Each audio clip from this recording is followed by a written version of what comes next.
어라? 페리는 어딨지?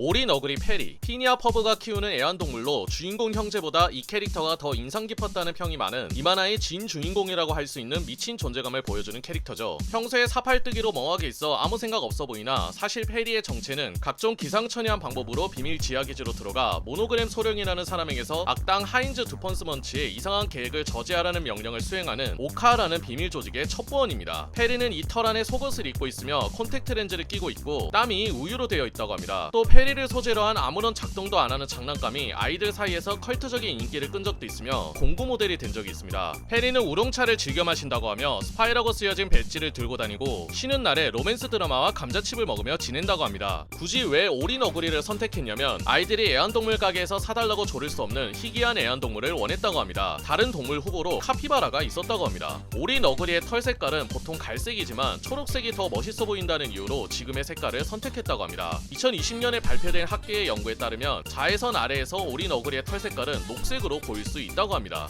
피니아 퍼브가 페리를 입양한 곳은 오카가 직접 운영하는 동물보호센터였습니다. 이때 오린 어그리 페리를 발견한 피니는 자신과 퍼브를 동시에 바라볼 수 있다는 이유로 페리를 입양했습니다. 처음에는 바솔루메라는 이름을 붙여주려 했습니다. 제가 TMI 1편에서 설명드렸듯이 오린 어그리 페리가 여자친구 사귀는 거 나와요. No, not gonna happen. 이렇게 제작자들이 말했는데 페리에게 애인을 주자는 아이디어는 디즈니 측이었다고 합니다. 어느 한 시청자가 페리의 성적 취향에 대해서 질문했는데 댄 포벤마이어는 무성애자라고 답했습니다. 중독성 있는 리듬감을 가진 페리의 전용 테마곡을 작사할 때 이 테마곡을 디즈니 관계자들에게 처음 선보였을 때 싫어하면 어쩌나 걱정했으나 반응은 생각 이상으로 좋았다고 하며 에피소드마다 노래를 넣어달라는 요청을 했다고 합니다. 만화에서 페리가 내는 소리가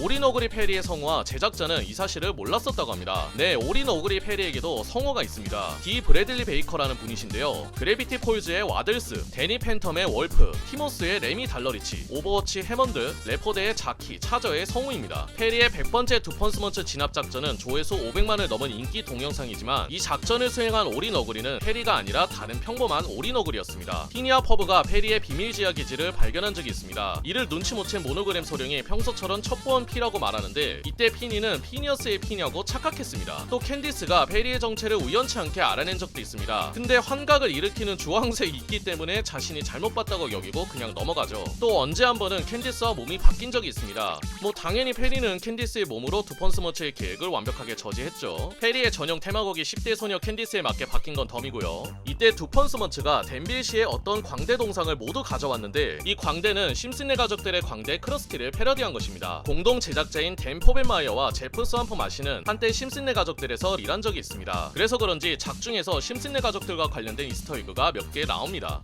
Ay caramba! Ay, caramba! Her name's funny, but not ha-ha funny. He's still funny, but not ha-ha funny. 피니아 퍼브의 아빠 로렌스 플래처도 페리의 정체를 우연치 않게 봤으나 로렌스가 실수로 메모리 삭제 기계에 앉는 바람에 기억이 전부 지워진 적도 있습니다. 캔디스의 친구 스테이시 히라노도 페리의 정체를 알고 있는데요. 평소처럼 공포 영화를 보던 스테이시 눈앞에 웬 차가 집안을 뚫고 들어오는데 스테이시 눈앞에 약사 아니 두펀스먼츠와 페리가 있었습니다. 두펀스먼츠는 자신이 레이터를 만들면 오린 어그리 페리가 나타나 자기를 막는다며 페리가 매일 사라지는 이유를 주절주절 설명해줬죠. 스테이시의 도움으로 두펀스먼츠를 내쫓는데 성공했으나 문제는 페리가 속해 있는 비밀 조직 오카에는 비밀 요원 신분이 주인 가족에게 들통날 경우 가족의 기억을 삭제하고 다른 곳으로 떠난다는 규칙이 있습니다. 하지만 스테이시는 페리의 가족이 아니고 캔디스의 가족이 페리 없이 지내는 모습을 원치 않았으며 기억을 삭제하면 아까 보던 공포 영화를 또 봐야 된다는 귀찮음 때문에 페리의 비밀을 그냥 모른 척하고 넘어가기로 했습니다. 페리가 속해 있는 비밀 조직 오카는 멋진 약자가 없는 조직이라는 뜻입니다. 나쁜 짓을 위한 소름 끼치는 투자를 위해 뭉친 못된 짓에 미친 악당들의 연합, 즉 머핀사랑협회에 속해 있는 악당 과학자들의 사악한 계획을 막는 비밀 첩보 기관으로 모노그램 소령과 그의 아들 몬티, 인턴 칼, 핑키의 상관 완다, 완다의 인턴 칼라, 캐나다 지부에서 근무하는 라일라를 제외하고는 대부분 중절 모자를 쓴 동물로 이루어진 집단입니다. 심지어 식물, 달팽이 요원도 있습니다. 전 세계 어딜 가나 이 조직 산하에 지하 비밀 기지가 있으며 첩보 활동에 도움이 되는 최첨단 기계들이 많지만 우주 정거장을 만든 두펀스먼츠의 스마트의 계획을 저지하기 위한 우주선을 만드는 비용은 없다는 등 예산이 빠듯하다는 말을 모노그램 소령이 자주 하는데, 라디오 채널을 자주 바꾸는 칼과 같이 타기 싫어서 모노그램 소령이 제트기를 또 한 개 만드는 등 돈을 낭비하는 것도 있지만, 그가 예산을 관리할 때 콤마 찍을 자리에 소수점을 찍어서 예산이 빠듯하다고 합니다. 프랜시스 모노그램 소령, 페리에게 두펀스먼츠를 저지하라는 명령을 내리는 페리의 상관으로 강철 같은 담력은 물론 강한 의지를 가졌으며 금리, 구리비장까지 가지고 있어서 몸의 35%가 금속이라고 합니다. 지금 모노그램의 머리는 가발이지만 30년 전에는 파마머리였다고 합니다. 본부에 있을 때는 바지를 입지 않는다고 합니다. 모노그램 소령은 치즈를 굉장히 좋아하는데 먹으면 이렇게 살찝니다. 마블과의 콜라보 에피소드에 따르면 오카는 실드와 협력관계라고 합니다. 이때 모노그램 소령은 닉 퓨리의 안대가 멋있어서 양쪽 눈에 착용한 적이 있습니다. 모노그램 소령의 어린 시절 꿈은 고개사였다고 합니다. 그런데 비밀 요원이었던 아버지가 자신을 군사학교에 보내는 바람에 그 꿈을 이루지 못했다고 합니다. 그래서 아들 몬티를 3살 때부터 고개학교에 보내 자신의 꿈을 대신 이루게 하려 했지만, 몬티는 페리처럼 악에 맞서 싸우는 첩보원이 되고 싶어 했죠. 그는 자신이 배웠던 고개를 전투에 활용해 위기에 빠진 페리를 구했는데, 이를 본 두펀스먼츠의 딸 바네사가 몬티에게 호감을 가진 적도 있습니다. 이후 여러 에피소드에 걸쳐 몬티와 바네사의 커플링이 자주 그려졌지만, 피니와 퍼브 10년 후 에피소드에서 바네사는 퍼브랑 사귀는 것으로 보아 결국 헤어진 것으로 보입니다. 두 사람의 관계를 눈치챈 칼은 모노그램 소령에게 이를 비밀로 해줄 테니 대신 몬티 널 버리고 날 입양해달라는 말도 안 되는 제안을 한 적이 있습니다. 왜 이런 말을 했냐면, 자신이 오카와 모노그램 소령에게 절대적인 충성과 많은 도움을 줬으나 단 한 번도 자신에게 고맙다는 말 한마디 안 해주고 자신의 공로를 인정하지 않았으며, 모노그램 소령에게 사랑받는 몬티가 질투나서 칼이 이런 말을 한 것입니다. 칼. 모노그램 소령과 페리를 도와주는 오카에서 일하는 무보수 인턴으로, 그는 콧구멍 없이 태어나서 냄새를 못 맡는다고 하며 만일의 사태를 대비해 피니의 가족들을 본따 모형 로봇을 제작했다고 합니다. 원래 칼도 제레미아 스테이시처럼 등장인물들의 대사를 통해 이름만 언급될 캐릭터였다고 합니다. 언제 한 번은 두펀스먼츠의 악당으로 네이터 때문에 타락해서 모노그램 소령을 배신하고 오카를 지배한 적도 있습니다. 나중에 이제 두펀스먼츠가 만든 원래대로 네이터와 페리의 화력으로 원상태로 돌아오는데, 이때 모노그램 소령이 칼을 유급 인턴으로 승진시켜주는데요. 근데 이름만 그렇고 월급은 안 준다고 합니다. 피니아 퍼브 10년 후 에피소드에 따르면 은퇴한 모노그램 소령과 똑같은 코스염을 기르고 그의 일을 그대로 이어받았습니다. 이때 인턴 어빙으로부터 힘 빠진 악당 과학자 두펀스먼츠의 네이터 활동이 감지됐다는 전화를 받았는데, 이 시점에서 두펀스먼츠는 몇 년 전 고등학교 과학교사로 취직 후 지금까지 딱히 나쁜 짓을 안 했는데 갑자기 경보가 울린 것에 칼은 굉장히 놀랐다고 합니다. 근데 두펀스먼츠가 진짜 개가천선한 건지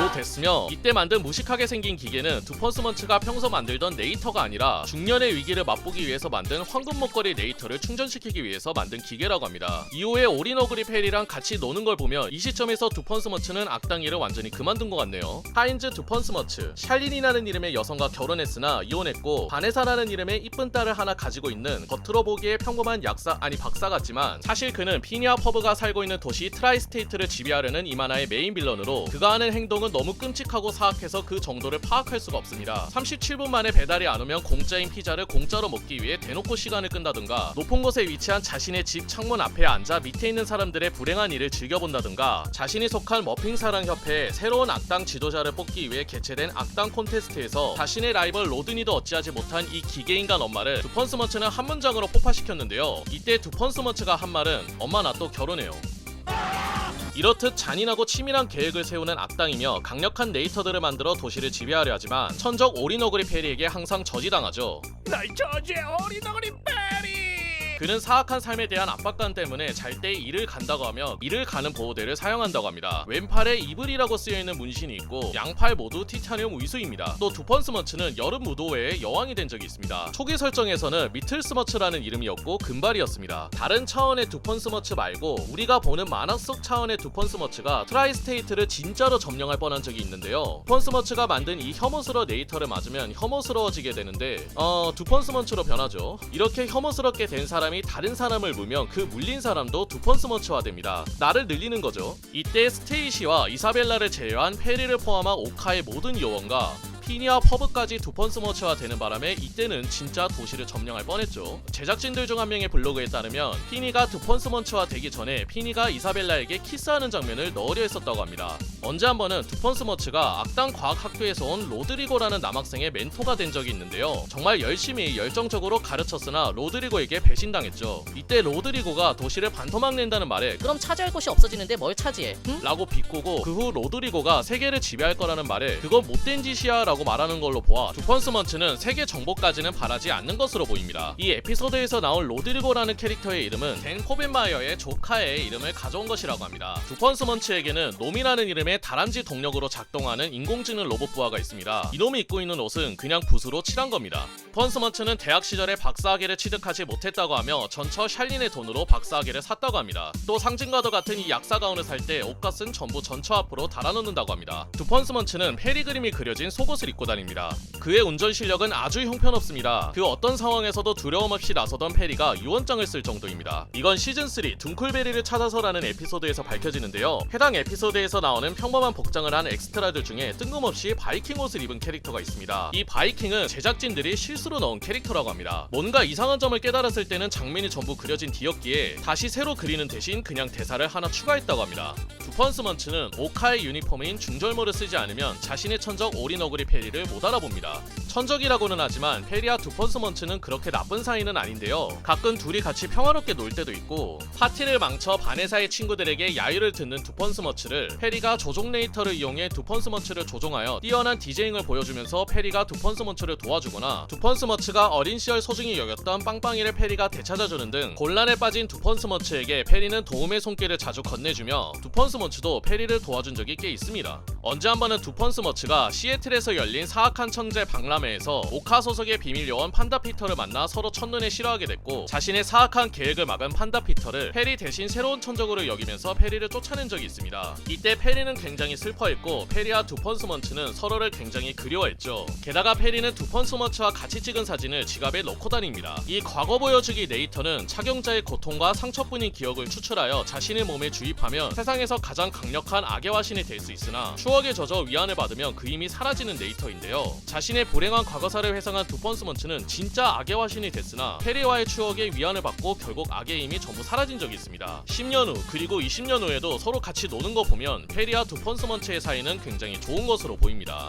많은 시청자들이 간과하고 있는 사소한 점이 하나 있는데 말 못하고 자기소개 같은 걸 할 일도 없는 비밀 촉보원 페리의 이름을 두펀스머츠가 알고 있다는 건데요. 두펀스머츠가 어떻게 페리의 이름을 알게 됐냐면 페리가 피니아 퍼브에게 입양됐을 때 오카에서 페리와 관련된 이메일을 두펀스먼츠에게 보냈다고 합니다. 두펀스먼츠는 이 만화에서 가장 불쌍한 과거를 가지고 있는 캐릭터인데요. 태어났을 때 부모님 중 그 어느 누구도 없었다고 하며 부모님보다 오셀롯과 지낸 시간이 더 많았고 아버지의 강요로 하루 종일 난징이 분장을 한 채 가만히 서 있었다고 하며 수영장에서 다이빙을 못해 마을 사람들로부터 놀림받자 아버지는 위로는커녕 두펀스머츠를 아들 취급도 안 했고 어머니에게 사랑받기 위해 1년간 안 쓰고 모아놓은 용돈 3센트로 힘겹게 뽑은 인형을 선물했더니 어머니는 받자마자 동생 로저에게 줬고 반려고에 재능이 하나도 없어서 반려고를 좋아하는 어머니로부터 사랑을 하나도 못 받았습니다. 게다가 5살 때까지 생일 파티를 혼자 열었고 어린 시절에 참가한 과학대회에서는 베이킹소다 화산에 계속 패배했으며 부모님이 짜놓은 함정에 걸려 16살 때 미국으로 이민 갔다고 합니다. 이 정도면 뭐 악당이 될 만한데? 비록 악당일지언정 딸 바네사를 향한 자식 사랑은 엄청납니다. 바네사가 7살 때 받은 인형 매니 맥거핀을 굉장히 좋아했던 것을 기억해 몇 년 동안 인터넷과 차고 세일을 뒤져서 단종된 이 인형을 찾아서 선물로 줬고 딸의 첫 수영대회 때 상대팀의 발을 밟아 방해하고 반칙을 하며 야구공을 잡아서 줬으며 벌 알레르기가 있는 바네사를 지키기 위해서 스스로 몸에 꿀을 발라 벌을 유인하는데 아빠를 걱정하는 바네사의 말에 나만 안 쏘이면 돼. 말한 적도 있습니다.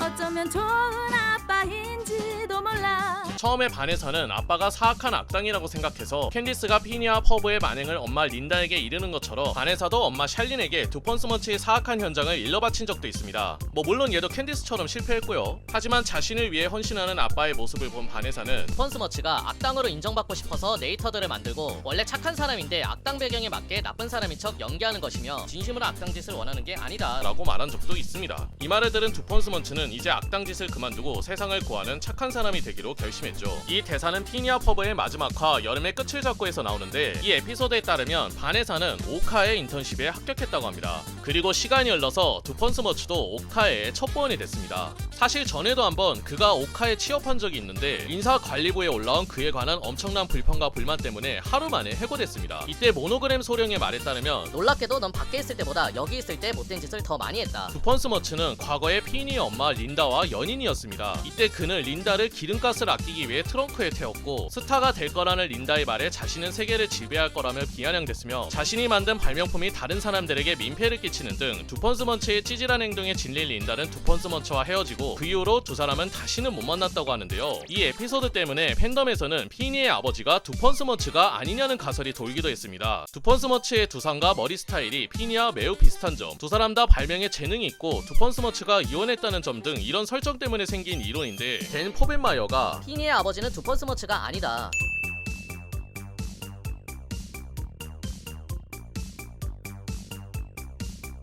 시청자들이 내가 이거 몰랐다는 듯이 말하는데 좀 짜증난다고 이 이론을 강하게 부정했습니다. 이 만화는 두 개의 극장판이 있습니다. 피니아 퍼브가 오리너구리 페리의 비밀을 알게 되고 벌어지는 일을 다룬 2011년에 개봉한 2차원을 넘어서와 캔디스가 납치되고 이상한 행성에 도착하여 그곳에서 벌어지는 일을 다룬 2020년에 개봉한 캔디스 우주의 맞서다인데요. 피니아 퍼브의 팬이시라면 두 개 다 재밌으니까 보시는 걸 추천합니다. 2014년 개봉을 목표로 한 제목불명의 피니아 퍼브의 극장판이 있었으나 알 수 없는 이유로 무기한 보류됐다고 합니다. 어느 한 팬분이 제작진들 중 한 명에게 2020년에 개봉한 캔디스 극장판이 과거에 취소된 극장판과 연관이 있냐는 질문에 전혀 다른 작품이라고 답했습니다. 피니아 퍼브의 스토리보드 아티스트였던 존 콜베리 씨가 두펀스먼츠의 멘토인 디스트럭션과 모노그램 소령의 과거에는 친구, 동료 사이였다는 오카를 소재로 한 폐기된 극장판에 관한 글을 작성했는데 팬덤에서는 취소된 극장판이 이게 아닌가 하고 추측하고 있습니다.